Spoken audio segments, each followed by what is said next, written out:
Mirë se vini, sot kemi përpara një material vërtet sfidues. Pa diskutim. Një libër i titulluar Çelësi i Lirisë, shkruar nga Berzat Sadiki. Po, Dhe duhet ta them qartë që në fillim ky nuk është një manual me udhëzime. absolutisht jo. Kush pret diçka të tillë do zhgënjehet. Është më shumë si një, si thuash, një ftesë për të reflektuar mbi idetë më themelore të jetës. Pikërisht, dhe autori vetë thekson këtë, ai thotë që qëllimi nuk është të shtoj dije, Po çfarë është atëherë? të qartësoj drejtim, në një kohë si kjo e jona ku kemi pafund informacion, por shpesh Na mungon busulla. na mungon busulla saktësisht.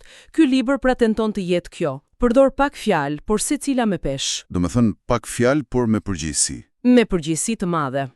Atëherë misioni ynë sot është pikërisht ky, të zbërthejmë këtë hartë. Do të gërmojmë në koncepte si liria, por jo liria si slogan. Jo, krejt ndryshe. Do flasim për rendin, masën, përgjegjësinë dhe një ide qendrore që autori e quan drita. Po, drita si parim themelor. Do përpiqemi të nxjerrim thelbin e këtij mendimi, si thuash, ontologjiko-etik. Një sfidë vërtet. Le të fillojmë atëherë me temën kryesore, liria. Titulli vetë na çon aty. Patjetër. Por autori e zhvesh atë nga çdo lloj romantizimi. Flet për një liri që ndërtohet në heshtje, jo atë që... Që kërkohet me zhurmë, po. Çfarë do të thotë kjo saktësisht? Kjo është zemra e gjithë argumentit. Për autorin, liria nuk është mungesa e kufive. Apo e drejta për të bërë çfarë të duash? As pak, përkundrazi, është pasojë e një rendi të brendshëm. Je i lirë jo kur shpërthen, por kur ke kontroll mbi veten, Kontroll për çfarë? për t'ju bindur parimeve që i zgjedh me vetëdije. Pra, liria, sipas tij, është aftësia për të mbajtur përgjegjësi. Ai e thot diku shumë fort këtë.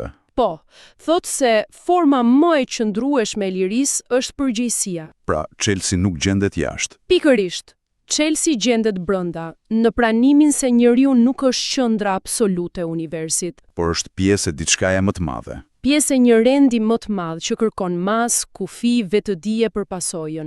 Aty ku ky pranim mungon, jeta shpërndahet. Më duhet të ndalem këtu sepse kjo ideja që Chelsea është tërësisht i brendshëm mund të tingëllojë shpërfillse. E kuptoj. Për dikë që jeton në varfëri ekstreme ose në një regjim shtypës, a nuk është pak cinike ti thuash gjej rendin tënd të brendshëm? Kjo është një pyetje absolutisht thelbësore, dhe libri nuk e shmang. Si i përgjigjet? Argumenti nuk është se rrethanat e jashtme nuk kanë rëndësi, ato janë shpesh brutale. Sigurisht, Por ideja qendrore është kjo, edhe nëse i jep lirinë e jashtme një njeriu që brenda vetes është kaos, ai do ta shkatrojë atë liri. do ta përdor për të shkatruar veten ose të tjerët. Liria e jashtme pa një busull të brendshme kthehet në vetë shkatrim. Pra, rendi brendshëm nuk është zgjidhja për shtypjen. Jo, është kushti. Kushti që liria kur të fitohet të mos kthehet në një burg tjetër. Saktësisht. Pa të, thjesht ndron një kafaz me një tjetër. E kuptoj. Pra është themeli. Dhe ky themel, ky rendi brendshëm, mbështetet te një koncept tjetër kyç, drita. Po, kjo është piknisja e gjithçkaje. Autori këmbëngul se kjo nuk është thjesht poezi. Çfarë është atëherë? Është një parim ontologjik, domethënë kushti themelor që e bën realitetin të kuptueshëm. Kjo është pak abstrakte. Mund ta thjeshtojmë? Patjetër. Mendoje kështu, drita nuk është si një policë që të urdhëron. Në rregull. Është më shumë si fenerët e makinës në një rrugë të errët.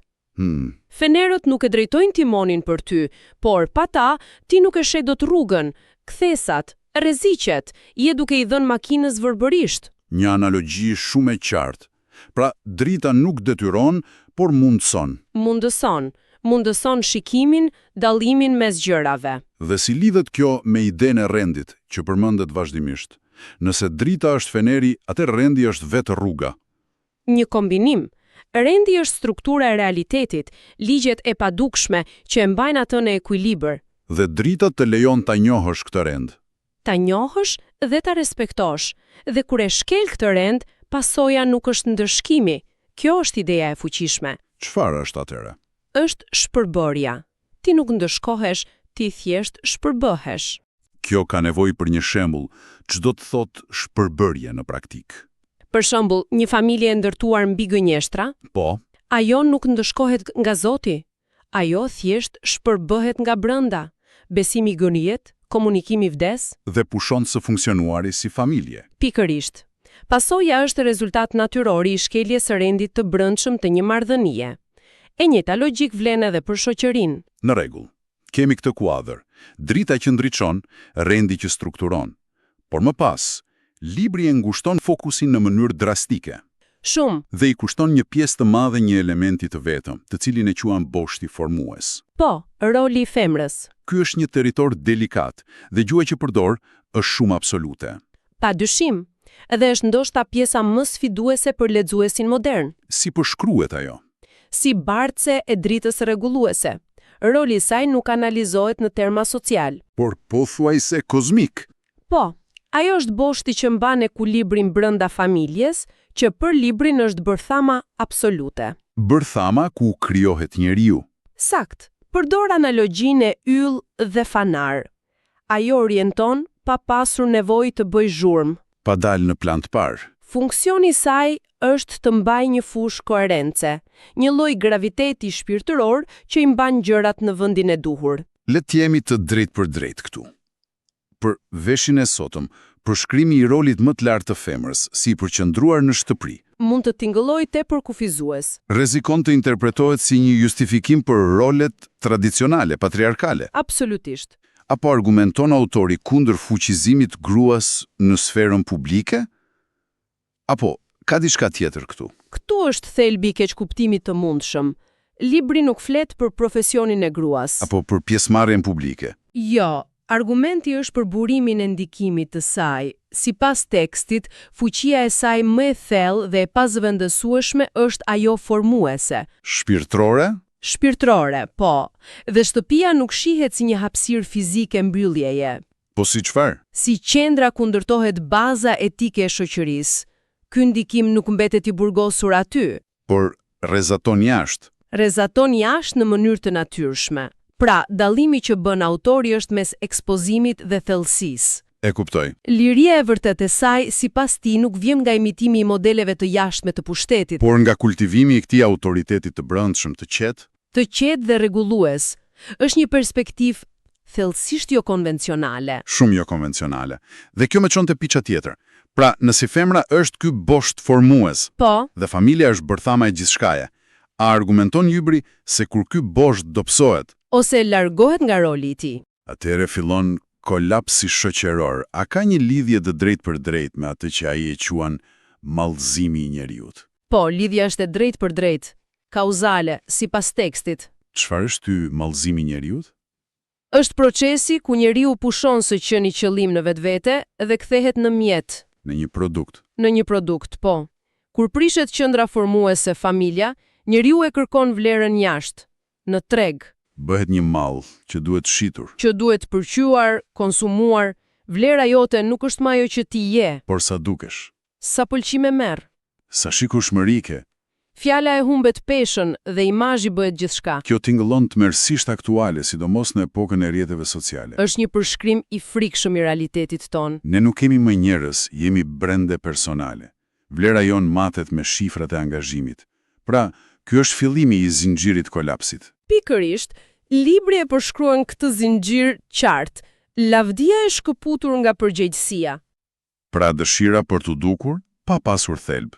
Po, kjo lind lakmin, dhe lakmia këtu nuk është thjesht dëshirë për para, Por diçka më thelbësore, diçka më thelbësore, pamundësia për t'u ndalur, si scrolli pafund në Instagram. saktësisht, apo episodi tjetër në Netflix që nis automatikisht, nevoja për më shumë, pavarësisht se çfarë ke.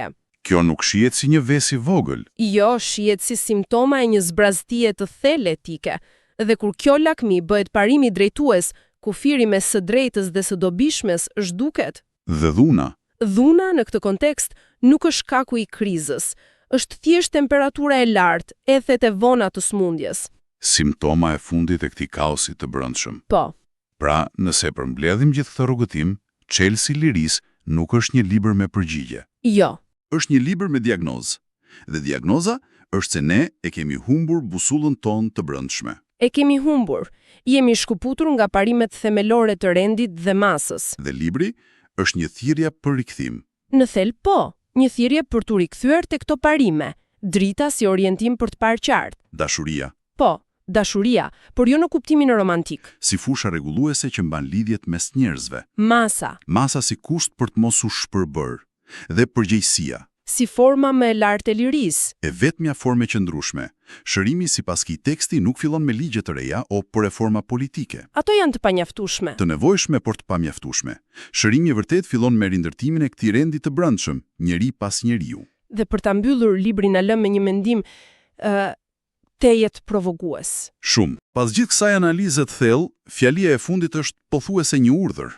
Një urdhër që autori i jep vetes. Nga kjo pikë e tutje, fjala nuk ka më përparësi. Nga kjo pikë i jeta flet. Kjo të godet. Të godet, sepse pas gjithë këtij diskutimi, libri në thellë thotë, mjaft me fjalë, tani jetoje. Pikërisht. Dhe na lë me një pyetje paksa të sikletshme për gjithë ne. Nëse jeta jon do duhet të fliste në vendin ton, pa shpjegime, çfarë do të thoshte ajo për këto parime të rendit, masës dhe përgjegjësisë? Një pyetje që mbetet hapur.